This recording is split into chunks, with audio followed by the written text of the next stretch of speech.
Craig Button is back to talk about the Avalanche and the Oilers. Now, Colorado just barely at the top. Edmonton still with a chance to finish at the top of their division. To you, though, regardless of all that, are these the two best teams in the Western Conference? I'd like to say they're amongst the best teams in the West, because I think the Western Conference is really, really strong. Obviously, Colorado and Edmonton have played really well over the last month, and certainly they deserve to be in that conversation, but not solely by themselves. Minnesota's a good team, and Dallas is a good team.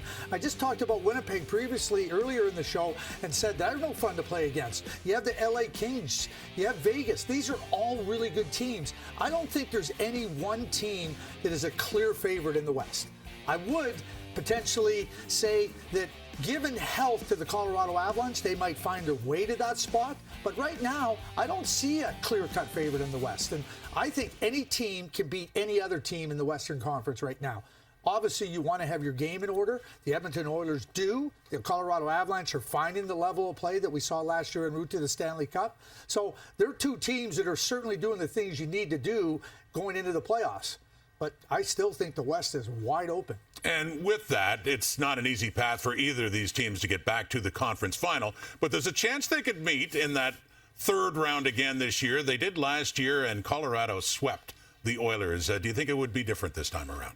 Yeah, I don't think it would be a sweep, but I still think the Avalanche would win. I just, that blue line is so dynamic. I mean, you look at Taves and Makar, and then you come back and you think about Eric Johnson and Josh Manson, two big, strong, rugged defensemen. Then you flip over and you got Sam Girard, who ended up getting hurt last year, right? Like, you look at the depth of the blue line. Just Georgiev has gone in there and played well. And then you can look at up front and you can say, okay, McDavid and Draisaitl, two of the greatest players in the league, right?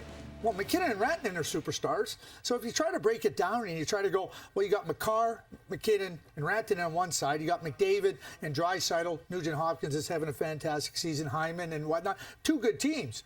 But if everybody's going at the level that they are capable of going at, I'm taking the Colorado Avalanche, with everybody being healthy. And if Landeskog is able to come back, I think that's even more of a tipping point towards the Colorado Avalanche. Still with the Avs, but as you said at the beginning, it would have to be a closer series than it was last year, totally. as it turns out.